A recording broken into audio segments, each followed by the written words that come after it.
Dear students, आपको अपने maths teacher Ashok Arora का प्यार भरा नमस्कार। बच्चों, मैं उम्मीद करता हूँ कि आप सब परिवार सहित अपने घर में सुरक्षित व स्वस्थ होंगे। बच्चों, आज की ये वीडियो क्लास 10th के चैप्टर 10 सर्कल पर बेस्ड है।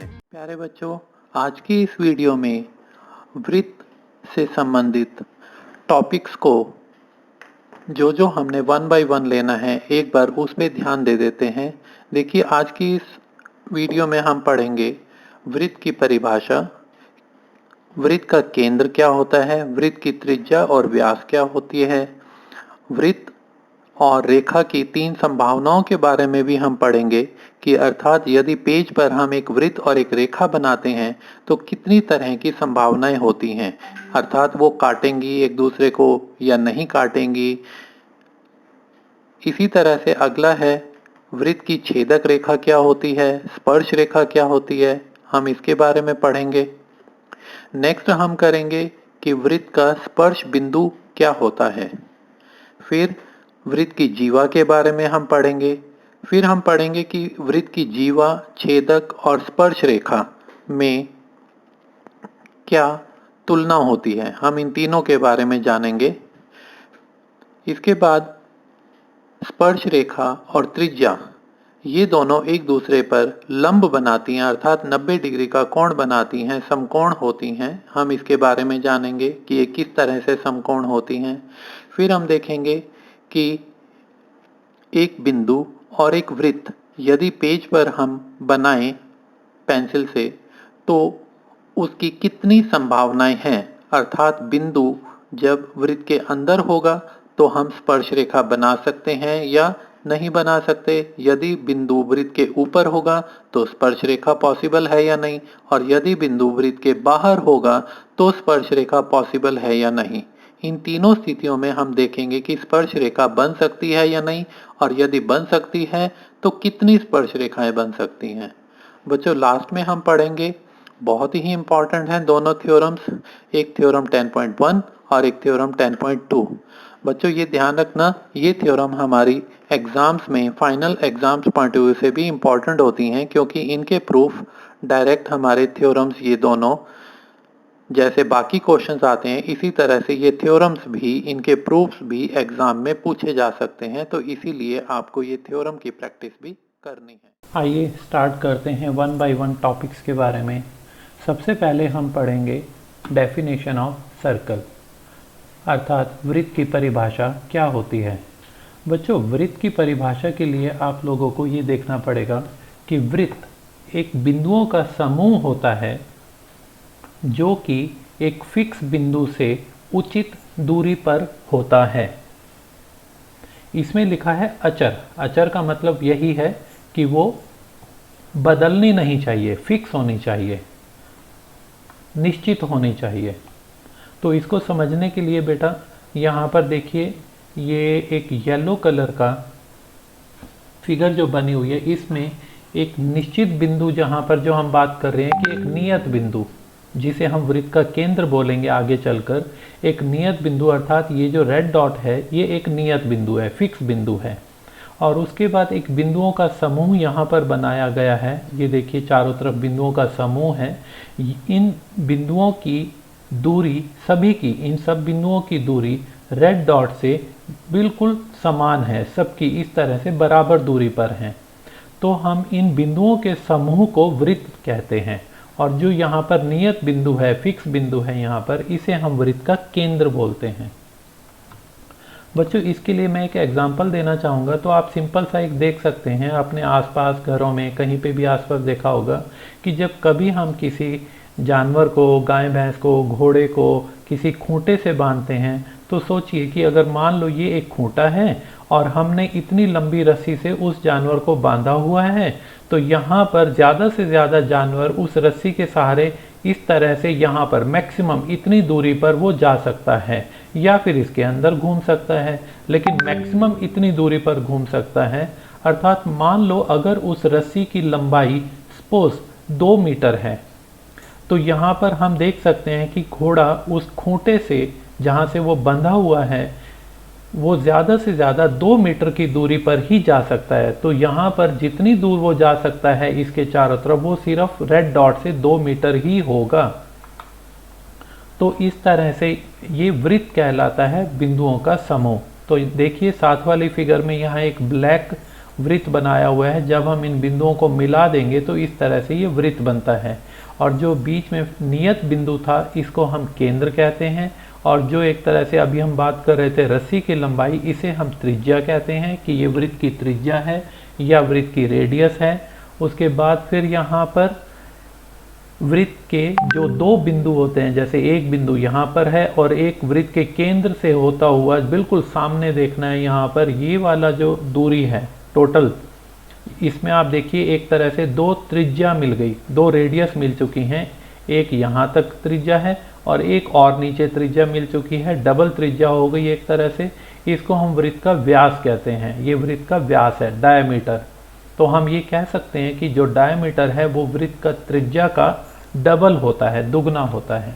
तो बच्चों इस तरह से अब देखिए यहाँ पर O वृत्त का केंद्र, A बिंदु वृत्त के ऊपर है, O से A तक की दूरी रेडियस, P बिंदु वृत्त के ऊपर, Q बिंदु वृत्त के ऊपर, P से लेकर Q तक की दूरी को हम बोलते हैं डायमीटर, या हम इसको बोलते हैं व्यास। अब आप लोगों को ये समझ आ गया होगा कि त्रिज्या आधी होती है और व्यास इसका दुगना होता है। या यूं कहो कि त्रिज्या और व्यास के बीच जो संबंध है, हम ये कह सकते हैं कि व्यास त्रिज्या का दुगना है या त्रिज्या व्यास की आधी है। तो बच्चों ये तो था जो हमने लोअर क्लासेस में पढ़ा हुआ है वृत्त और उससे संबंधित केंद्र, त्रिज्या और व्यास के बारे में। आइए अब हम बात करते हैं नेक्स्ट टॉपिक पर कि बच्चों अगर हम मान लो अपने पेज पर एक रेखा बनाने के लिए कहा जाए तुम्हें, मान लो मैं तुम्हें कहता हूँ कि बेटा अभी एक पेपर उठाओ, उस पर एक वृत्त बनाओ और एक रेखा बनाओ कोई भी। तो आप मुझसे पूछेंगे कि सर हमने वृत्त तो बना लिया, रेखा कहाँ बनानी है? क्या हमें रेखा वृत्त के बाहर बनानी है, या वृत्त को काटती हुई बनानी है, या वृत्त को टच करती हुई बनानी है? क्योंकि बच्चों यहाँ पर देखा होगा तुमने, हमारे पास वृत्त और रेखा बनाने की ये 3 स्थितियाँ हैं। स्थिति नंबर 1 जिसमें तुमने देखा कि वृत्त के बाहर हमने एक रेखा बनाई। स्थिति नंबर 2 जिसमें हमने वृत्त के अंदर इसको छेद करती हुई, काटती हुई, प्रतिछेद करती हुई, या यूं कहो कि इंटरसेक्ट करती हुई एक लाइन बनाई। स्थिति नंबर 3 जिसमें जो रेखा है वो वृत्त को टच कर रही है। यहाँ पर देखिए बच्चों, यहाँ पर 3 स्थितियाँ हैं। पहली स्थिति में हम इस रेखा को बोलते हैं अप्रतिछेदी रेखा, क्योंकि ये प्रतिछेद ही नहीं कर रही, काट ही नहीं रही वृत्त को, इसीलिए इसका नाम बना अप्रतिछेदी रेखा या नॉन इंटरसेक्टिंग लाइन। इसी प्रकार यहाँ पर जो दूसरी स्थिति है, इसमें जो रेखा है वो वृत्त को छेद करती हुई जा रही है, एक तरह से काटती हुई जा रही है, तो हम इसको प्रतिछेदी या यूं कहो कि छेदक रेखा कहते हैं, या फिर हम इसको इंग्लिश में सीकेंट ऑफ द सर्कल भी कहते हैं। बच्चों तीसरी स्थिति में जो रेखा है वो क्योंकि सर्कल को टच कर रही है बिंदु A पर, तो हम यहाँ पर इस रेखा को स्पर्श रेखा कहेंगे, जिसे हम टेंजेंट ऑफ द सर्कल बोलते हैं। लेकिन साथ में हमने लिखा एट ए का मतलब होता है कि ये A बिंदु पर टच कर रही है। बच्चों अब आपने यहाँ पर ध्यान दिया होगा कि हमारे पास 3 तरीके हैं लाइन बनाने के, वृत्त के बाहर, वृत्त के अंदर प्रतिछेद करती हुई और यहाँ पर टच करती हुई। बच्चों एक चीज़ मैं यहाँ पर ध्यान दिलाना चाहूँगा तुम्हें, जो हमारी ये स्थिति नंबर 2 है, हमने यहाँ पर छेदक रेखा जो बोला है वो रेखा हमने PQ को कहा है, ना कि AB को, क्योंकि A यहाँ पर पॉइंट ऑफ इंटरसेक्शन है, प्रतिछेदी बिंदु है, B प्रतिछेदी बिंदु है।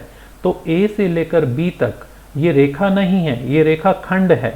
जो PQ है ये रेखा है, इसीलिए हमने PQ को कहा छेदक रेखा।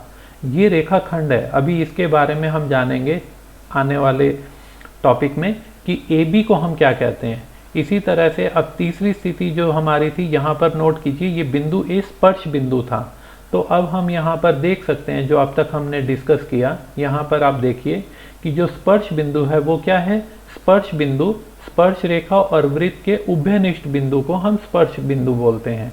क्योंकि देखिए यहाँ पर ये जो बिंदु A है ये इस वृत्त पर भी है और रेखा PQ पर भी है। अर्थात ये दोनों पर स्थित है, तो ये पॉइंट कॉमन हुआ दोनों का, जिसको हम हिंदी में उभयनिष्ठ कहते हैं। इसीलिए हम कह सकते हैं कि पॉइंट ऑफ कांटेक्ट जो है वो कॉमन पॉइंट है टेंजेंट का और सर्कल का। बेटा सेकंड कंक्लूजन देखिए हम क्या ड्रॉ कर सकते हैं यहाँ पर। सेकंड कंक्लूजन एक ये है कि वृत्त पर स्थित किसी बिंदु से केवल एक ही स्पर्श रेखा खींची जा सकती है। एक स्पर्श रेखा कहने का मतलब है कि यहाँ पर जो स्पर्श बिंदु A है, तो यहाँ केवल एक ही रेखा ऐसी हो सकती है जो वृत्त को टच करती हुई जाएगी। बच्चों आप इसकी प्रैक्टिस के लिए घर पे कोशिश कर सकते हैं कि क्या आप लोग PQ के अलावा कोई और लाइन ऐसी यहाँ ड्रॉ कर सकते हैं जो A पर ही टच करे। आप इसकी प्रैक्टिस करके देखना और फिर देखना कि ये कंक्लूजन सही है या गलत है। आप लोगों को प्रैक्टिस करने से पता चल जाएगा थोड़ा सा कि स्पर्श बिंदु से केवल एक ही स्पर्श रेखा खींची जा सकती है, एक से ज़्यादा स्पर्श रेखाएं नहीं खींची जा सकती। हाँ, ऐसा हो सकता है कि अगर आप पॉइंट बदल दें इस बिंदु पर, मान लो मैं इस तरफ कोई पॉइंट ले लूँ, यहाँ पे बिंदु B ले लेता हूँ, तो यहाँ पर जो टच करती हुई लाइन जाएगी वो एक और स्पर्श रेखा हो जाएगी। तो आप लोग ये भी निष्कर्ष निकाल सकते हैं कि हम किसी वृत्त पर, क्योंकि अनगिनत पॉइंट हैं, जैसा कि आपने देखा कि ये बिंदुओं का समूह होता है, तो ये सारे के सारे बिंदु वृत्त पर स्थित हैं, तो हम ये कह सकते हैं कि जितने भी यहाँ पर बिंदु हैं उतनी स्पर्श रेखाएं हो सकती हैं। और क्योंकि बिंदु अनगिनत तो स्पर्श रेखाएं भी अनगिनत। जैसे एक स्पर्श रेखा इधर हो सकती है, एक स्पर्श रेखा इधर हो सकती है, एक स्पर्श रेखा यहाँ पर भी हो सकती है टच करती हुई, एक स्पर्श रेखा इस तरह से यहाँ पर हो सकती है टच करती हुई। तो ये तो अनगिनत हो सकती हैं, लेकिन अगर हम केवल एक बिंदु की बात करें तो एक बिंदु जो स्पर्श बिंदु है A, इसको टच करती हुई जो लाइन है वो केवल एक ही होगी। बिंदु बदलेगा तो स्पर्श रेखा बदल जाएगी। इसीलिए हमने कहा यहाँ पर कि वृत्त पर स्थित एक बिंदु से केवल एक ही स्पर्श रेखा खींची जा सकती है। आइए बच्चों अब हम बात करते हैं वृत्त की जीवा क्या होती है, छेदक रेखा क्या होती है और स्पर्श रेखा क्या होती है। बच्चों अभी यहाँ पर मैंने बताया था तुम्हें छेदक रेखा के बारे में, ये हम जान चुके हैं, स्पर्श रेखा के बारे में जान चुके हैं। बच्चों यहाँ मैंने अभी कहा था कि AB एक रेखाखंड है, इसको हम छेदक रेखा नहीं कहते यहाँ पर, क्योंकि रेखा खंड है। PQ को हमने छेदक रेखा कहा।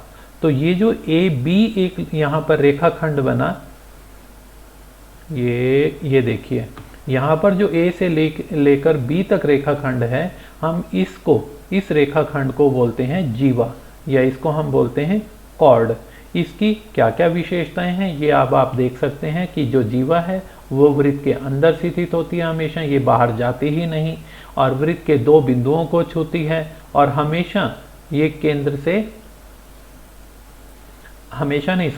ये जीवा जो है फिलहाल आप देख रहे हो कि ये केंद्र से नहीं जा रही, लेकिन ये चाहो तो केंद्र से होती हुई भी जा सकती है। जैसे हमने ऊपर पढ़ा था कि ये वृत्त का व्यास होता है, ये देखिए मैं अभी यहाँ पर बना के दिखाता हूँ, ये यहाँ पर ये जो है ये वृत्त का व्यास है। असल में हम इसको वृत्त की जीवा भी कह सकते हैं। इसीलिए बच्चों आपने लोअर क्लासेस में पढ़ा भी होगा कि वृत्त की सबसे लंबी जीवा क्या होती है, तो उसका आंसर होगा वृत्त की सबसे लंबी जीवा वृत्त का व्यास होती है, डायमीटर। तो इस तरह से हमने देखा कि ये वृत्त की जीवा और ये वृत्त की छेदक रेखा, ये देखिए बीच में यहाँ A से लेकर B तक को अगर हम कहें तो इसको जीवा कहेंगे, लेकिन P से Q को कहेंगे तो छेदक रेखा कहेंगे। तो बच्चों इस तरह से अब आप इनकी विशेषताओं के बारे में देख सकते हैं। ऐसे ही ये हमने डिस्कस अभी किया था कि वृत्त की स्पर्श रेखा क्या होती है। तो ये इन तीनों का कंपैरिजन हो गया कि कॉर्ड, सीकेंट और टेंजेंट क्या क्या होता है। आइए अब हम नेक्स्ट इसकी प्रॉपर्टी के बारे में पढ़ते हैं। नेक्स्ट है कि वृत्त के किसी बिंदु पर स्पर्श रेखा और स्पर्श बिंदु से जाने वाली त्रिज्या पर लंब होती है। अर्थात हम कहना चाहते हैं कि ये जो OP है ये तो है त्रिज्या, ये जो XY है ये है स्पर्श रेखा, और P जो है वो स्पर्श बिंदु है। तो यहाँ पर हम कहना चाहते हैं कि ये जो OP है और जो XY है ये दोनों एक दूसरे पर लंब होती हैं, अर्थात 90 डिग्री का कोण बनाती हैं। इस तरह से ये दोनों एक दूसरे पर लंब होती हैं, ऐसे ये दोनों 90 डिग्री का कोण बनाती हैं। ये हमने पढ़ना है और याद रखना है, और हमने इसको आने वाले क्वेश्चंस में यूज़ भी करना है। और बच्चों एक चीज़ और बताऊं मैं तुम्हें, क्योंकि मैंने अभी बताया था जिन टॉपिक्स को अब आज हमने कवर करना है उसमें हमने थ्योरम 10.1 और थ्योरम 10.2 भी करनी है। तो बच्चों इसका जो प्रूफ, जो अभी हम विशेषता के बारे में बात कर रहे हैं, इसका हम प्रूफ थ्योरम में पढ़ेंगे आज। आइए नेक्स्ट प्रॉपर्टी के बारे में चलते हैं। अगली क्या है बच्चों, जैसे अभी हमने डिस्कस किया था यहाँ पर कि अगर आपको एक रेखा और एक वृत्त बनाने के लिए कहा जाए तो हमारे पास 3 संभावनाएं थी कि रेखा वृत्त के बाहर हो सकती है, या वृत्त को काटती हुई जा सकती है, या वृत्त को टच करती हुई जा सकती है। इसी प्रकार बच्चों अब हमने 3 संभावनाओं की बात करनी है कि अगर आप लोगों को ये कहा जाए कि बेटा एक काम करो, आप अपना रजिस्टर पर एक वृत्त बनाइए और एक बिंदु लीजिए, एक बिंदु बनाना है, डॉट बनाना है। तो अब आप यहाँ पर कहेंगे कि सर बिंदु कहाँ लेना है, वृत्त के अंदर लेना है यहाँ पर कहीं पे, या फिर वृत्त के ऊपर लेना है, इस तरह से यहाँ वृत्त की परिधि जिसको बोलते हैं वृत्त का सरकमफ्रेंस, तो इस पर लेना है, या फिर हमने वृत्त के बाहर लेना है। तो देखिए 3 संभावनाएं हैं यहाँ पर। ये बिंदु P वृत्त के अंदर है, यहाँ पर बिंदु P वृत्त के ऊपर है, और यहाँ पर बिंदु P वृत्त के बाहर है। तो अब इन 3 स्थितियों में एक बार चेक कर लेते हैं कि स्पर्श रेखा बनाना पॉसिबल है या नहीं है, और अगर पॉसिबल है तो कितनी स्पर्श रेखाएं पॉसिबल हैं। देखिए आइए यहाँ पर देखते हैं संभावना नंबर 1। बच्चों यहाँ पर देख रहे हैं जैसा कि आप, ये है P बिंदु जो वृत्त के अंदर स्थित है। अगर हमने कोई भी एक लाइन बनाई जो P से होती हुई जा रही है, ये देखिए एक और लाइन बनाई जो P से होती हुई जा रही है, ये तीसरी लाइन जो P से होती हुई जा रही है। इसी तरह से आप भी यहाँ पर कुछ और लाइनों के बारे में सोच सकते हैं, कंस्ट्रक्शन घर पे कर सकते हैं कि जो और लाइनें हैं वो P से होती हुई भी जाएं और वृत्त को टच करें या कट करें। कोशिश कीजिए। अब आप देखेंगे कि यहाँ पर कोई भी रेखा ऐसी नहीं है जो वृत्त को टच करती हुई जाए, या जिसको हम स्पर्श रेखा कह सकते हैं, इस तरह से कोई रेखा भी नहीं है। अर्थात हम ये कह सकते हैं कि बिंदु P जब वृत्त के अंदर होता है तो एक भी स्पर्श रेखा पॉसिबल नहीं है। आइए अब हम दूसरी स्थिति के बारे में देखते हैं। दूसरी स्थिति है जिसमें हमने बिंदु P वृत्त के ऊपर लिया था। यहाँ पर केवल एक स्पर्श रेखा पॉसिबल है, ये हमने ऊपर भी पढ़ा था। यहाँ पर ये देखिए, यहाँ बताया था कि वृत्त के किसी बिंदु पर केवल एक ही स्पर्श रेखा पॉसिबल है, बस। हाँ, बिंदु बदलेगा तो स्पर्श रेखा बदल जाएगी, लेकिन बिंदु अगर P है तो यहाँ पर टच करती हुई लाइन केवल एक ही होगी। आइए अब हम तीसरी स्थिति के बारे में बात करते हैं। तीसरी स्थिति है जिसमें बिंदु P वृत्त के बाहर था। बच्चों यहाँ पर देखिए, अगर हमने एक रेखा बनानी है जो वृत्त को टच करती हुई जाए, स्पर्श करती हुई जाए, तो यहाँ पर एक रेखा पॉसिबल है जो वृत्त को T1 पर टच कर रही है। इसी तरह से एक और स्पर्श रेखा भी पॉसिबल है। देखिए यहाँ पर ये दूसरी है इसके नीचे, जो वृत्त को T2 पर टच करती है। तो इस तरह से वृत्त के बाहर जब कोई बिंदु होता है तो यहाँ से 2 स्पर्श रेखाएं पॉसिबल हैं। तो बच्चों अब देखा आपने, पहली स्थिति में एक भी स्पर्श रेखा पॉसिबल नहीं थी यहाँ पर, दूसरी स्थिति में केवल एक स्पर्श रेखा पॉसिबल है यहाँ पर, और तीसरी स्थिति में 2 स्पर्श रेखाएं पॉसिबल हैं। तो बच्चों अब हम कुछ वृत्त, जीवा, छेदक, त्रिज्या, अर्धव्यास, परिधि, इसके बारे में कुछ चीज़ें हम जान चुके हैं। कुछ विशेषताएं हमने पहले की क्लासों में पढ़ी भी हुई हैं और कुछ विशेषताएं हमने आज पढ़ी हैं। आइए अब हम उन थ्योरम्स की बात कर रहे थे जिनकी, उन थ्योरम्स के बारे में जान लेते हैं, परमे के बारे में जान लेते हैं कि हमारी परमे जो एग्ज़ाम पॉइंट ऑफ व्यू से भी इम्पॉर्टेंट होती हैं वो क्या है। बच्चों देखिए, जैसा कि अभी मैंने ऊपर आपसे बताया था कि अभी हमने यहाँ पर ये प्रूव भी करना है इस थ्योरम में कि यदि ये एक वृत्त है, इसमें हमें पता है कि ये O एक केंद्र है, यहाँ पर XY वृत्त की स्पर्श रेखा है, बिंदु P वृत्त का स्पर्श बिंदु है। देखिए यहाँ पर ये लिखा है कि वृत्त के किसी बिंदु पर स्पर्श रेखा स्पर्श बिंदु से जाने वाली त्रिज्या पर लंब होती है। अर्थात हमने प्रूव करना है कि स्पर्श रेखा और त्रिज्या वो दोनों एक दूसरे पर लंब होती हैं। तो यहाँ पर स्पर्श रेखा XY, त्रिज्या OP, ये एक दूसरे पर लंब बनाती हैं, ये हमने प्रूव करना है। और हमें दिया क्या क्या है, हमें दिया है कि केंद्र O वाला एक वृत्त है तथा बिंदु P स्पर्श बिंदु है और रेखा XY स्पर्श रेखा है। और हमें सिद्ध क्या करना है, हमें सिद्ध करना है कि OP और XY एक दूसरे पर लंब हैं। बच्चों कभी भी थ्योरम में जो चीज़ हमें दी हुई होती है उसको हमेशा सॉलिड लाइन से ड्रॉ करते हैं और कभी कभी थ्योरम्स को हमें प्रूव करने के लिए अपनी तरफ से कुछ कंस्ट्रक्शन भी करनी पड़ती है, तो बच्चों उनको हमेशा डॉटेड लाइन से लेते हैं। जैसे अब इस थ्योरम में इस कोण को 90 डिग्री का कोण प्रूव करने के लिए हम क्या करेंगे, हमें एक बिंदु लेना है। तो हमें यहाँ लिखना पड़ेगा कि XY पर P के अतिरिक्त एक बिंदु Q लेना है हमने। तो हमने क्या किया, XY पर एक बिंदु Q ले लिया इस तरफ। तुम कहीं भी ले सकते हो, यहाँ भी ले सकते हो, यहाँ भी ले सकते हो, यहाँ भी ले सकते हो, यहाँ भी। तो कुल मिला के आप लोगों ने XY पर एक बिंदु लेना है। अब हमने बिंदु ले लिया और फिर अब O को Q से मिलाना है और क्योंकि ये हमारी रचना है इसीलिए हम इसको डॉटेड लाइन से मिलाएंगे। तो इस तरह से अब हमने OQ को मिलाया और हमने जो भी किया वो सब लिखना है यहाँ पर कि OQ को मिलाया। अब आप देखिए यहाँ पर अगर मैं आपसे पूछूं कि बच्चों बताइए OP की लंबाई और OQ की लंबाई, इन दोनों में से कौन सी लंबाई छोटी है या कौन सी लंबाई बड़ी है, बताइए। हो सकता है कुछ बच्चे सोच रहे हों कि सर हम इसको नाप तो सकते नहीं, हम कैसे बताएं कि लंबाई कौन सी छोटी है और कौन सी बड़ी है।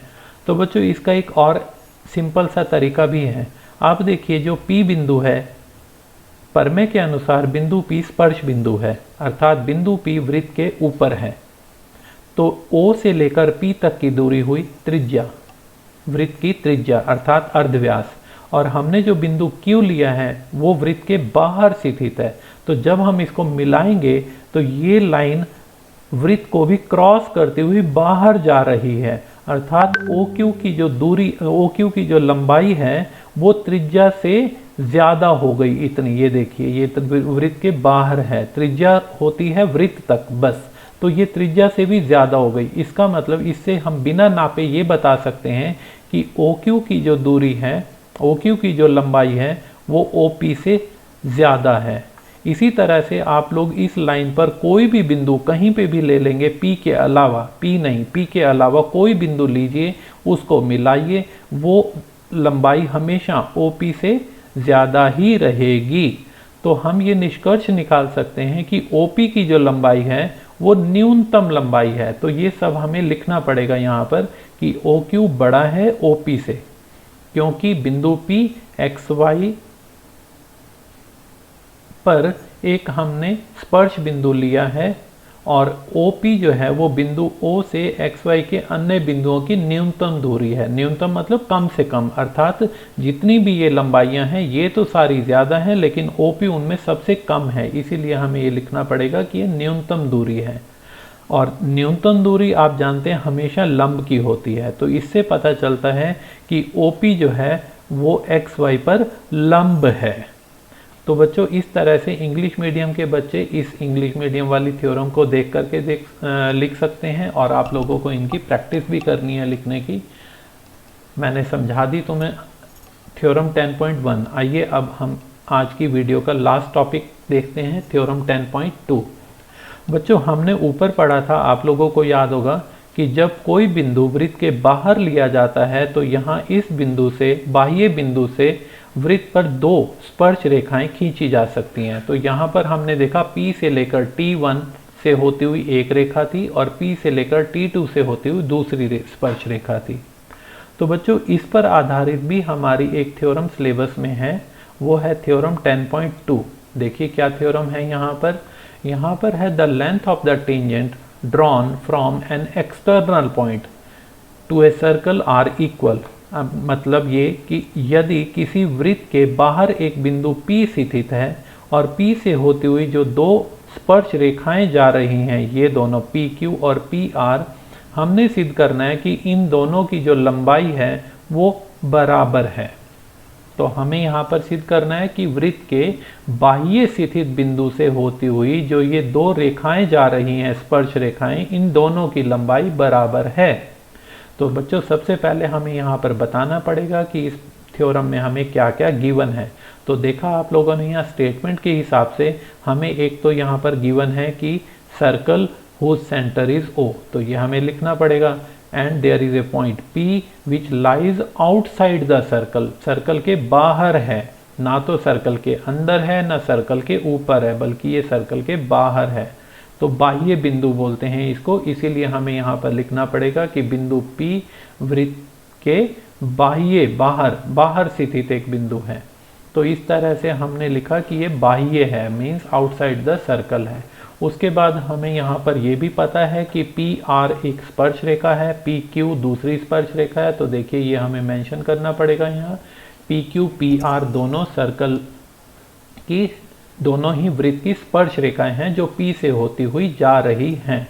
अब हमें बताना पड़ेगा कि हमें सिद्ध क्या करना है, जिसको हम लिखते हैं टू प्रूव। तो यहाँ पर हमें सिद्ध करना है कि PQ और PR दोनों बराबर लंबाई की हैं। तो ये हमने लिख दिया कि टू प्रूव PQ बराबर है PR। आइए अब हम देखते हैं कि इसको हम सिद्ध कैसे कर सकते हैं। बच्चों जैसा कि मैंने पहले भी बताया था, किसी भी थ्योरम को प्रूव करने के लिए हमें अपनी तरफ से कुछ रचना करनी पड़ सकती है और उस रचना को हमेशा डॉटेड लाइन से रिप्रेजेंट करते हैं। तो यहाँ पर हमने क्या करना है, एक अपनी तरफ से यहाँ सब लिखना है कि हमने बिंदु Q, ये जो वृत्त का केंद्र है, इसको हमने बिंदु P, बिंदु Q और बिंदु R से मिलाना है, इसीलिए ये तीनों लाइनें डॉटेड हैं। तो जब हम इन तीनों को मिलाएंगे आप देखेंगे कि इस रेखा OP, ये जो लाइन है OP, इसके ऊपर भी एक ट्रायंगल बन गया और इस रेखा के नीचे भी एक ट्रायंगल बन गया। तो इन दोनों ट्रायंगल का अब हमने जिक्र करना है।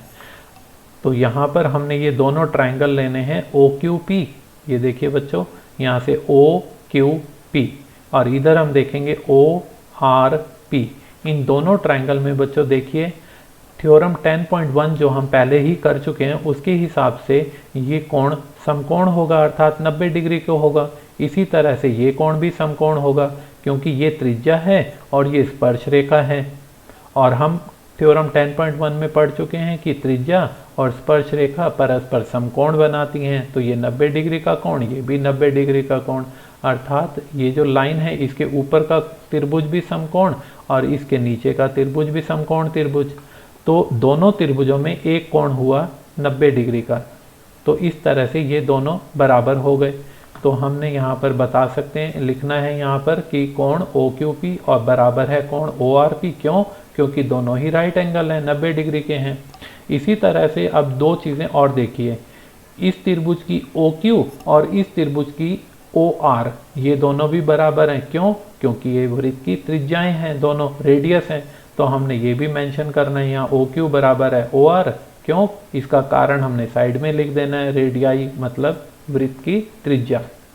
उसके बाद अब आप देखिए ये जो OP लाइन है ये दोनों त्रिभुजों की कॉमन है, क्योंकि एक त्रिभुज इस लाइन के ऊपर बना है, एक त्रिभुज इस लाइन के नीचे बना हुआ है। तो ये वाला जो OP है ये भुजा दोनों त्रिभुजों की कॉमन है, उभयनिष्ठ भुजा। तो हम कह सकते हैं कि OP बराबर है OP। क्यों? क्योंकि ये कॉमन है, कॉमन मतलब उभयनिष्ठ। ये देखिए OP बराबर OP उभयनिष्ठ। तो अब हमने तीन अंग देख लिए यहाँ पर कि ये राइट एंगल है और ये जो है 90 डिग्री के सामने की भुजा जो कर्ण कहलाती है ये हाइपोटेन्यूज है, कर्ण। तो यहाँ पर ये R हो गया राइट एंगल, H हो गया हाइपोटेन्यूज यहाँ पर, और एक हमारी साइड जो है वो त्रिज्या बराबर है। तो RHS रूल के हिसाब से ये दोनों त्रिभुज सर्वांग सम त्रिभुज हुए। ये बच्चों ध्यान होगा आपको, ये सर्वांग सम त्रिभुज का वो है सिंबल है। तो हम कह सकते हैं कि दोनों त्रिभुज जिसकी हम बात कर रहे थे अभी यहाँ पर कि त्रिभुज OQP और त्रिभुज ORP, तो इसमें RHS रूल के हिसाब से ये दोनों सर्वांग सम हुए। और सर्वांग सम का मतलब होता है कि इसके जो बाकी बचे हुए अंग हैं जिसके बारे में अभी तक हमने डिस्कस ही नहीं किया, इसका मतलब वो भी परस्पर बराबर हैं, क्योंकि सर्वांग सम त्रिभुजों के संगत भाग हमेशा बराबर होते हैं। तो हम ये कह सकते हैं कि यहाँ पर जो बाकी अंग बचे हुए हैं वो बराबर हैं, लेकिन बाकी सभी अंगों की हमने बात नहीं करनी। हमने तो अपने काम से काम रखना है कि O से लेकर Q ये भुजा और P से लेकर Q और P से लेकर R ये दोनों जो अंग हैं, अर्थात ये दोनों जो संगत भुजाएं हैं, ये भी बराबर होंगी। तो हमने ये निष्कर्ष लिखना है यहाँ पर कि PQ बराबर PR। और बच्चों ये देखो, ये CPCT लिखा हुआ है। CPCT वही चीज़ है जो अभी मैंने आपको बोली, corresponding parts of congruent triangles, अर्थात सर्वांगसम त्रिभुजों के संगत भाग। ये हम ऐसे शॉर्ट फॉर्म में यूज़ कर सकते हैं, CPCT सर्वांगसम त्रिभुजों के संगत भाग। और अगर आपको याद ना रहे CPCT, तो बच्चों आप लोग यहाँ पर हिंदी में लिख सकते हैं सर्वांगसम त्रिभुजों के संगत भाग। तो इसका मतलब PQ बराबर PR, और यही हमें सिद्ध करना था कि PQ और PR दोनों बराबर हैं। तो बच्चों अब ये निष्कर्ष भी अब आगे के लिए याद रख सकते हैं दोनों थ्योरम्स के, कि त्रिज्या और स्पर्श रेखा परस्पर लंब होती हैं। और दूसरा प्रमेय में हमने पढ़ा कि दो स्पर्श रेखाओं की जो लंबाई है किसी भी बाह्य बिंदु से जब हम बनाते हैं तो वो दोनों स्पर्श रेखाओं की लंबाई भी बराबर होती है। तो बच्चों एक बार मैं फिर से बताना चाहूँगा, this is an important thing that you have to practise for the theorems 10.1 and 10.2 because these two may be directly asked in the exam। ये आपको जैसे बाकी क्वेश्चंस पूछे जाते हैं ऐसे थ्योरम्स प्रूव करने के लिए भी आ सकती हैं। तो you have to practise for this, इसकी भी आपने लिख के प्रैक्टिस करनी है। और इनके जो निष्कर्ष हैं जो हमने सिद्ध किया उनको याद रखना है, क्योंकि ये आपको क्वेश्चंस को हल करने में हेल्प करेंगे। जैसे कि मैंने चैप्टर 10 के बारे में बताया था, जो जो हमने आज डिस्कस करना है वो हमने 1 बाय 1 डिस्कस कर लिया। उम्मीद करता हूँ कि आपको ये समझ आ गया होगा।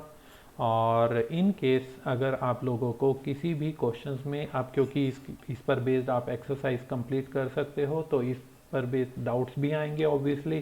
तो अगर कोई भी प्रॉब्लम या डाउट है तो आप मुझसे शेयर कर सकते हैं।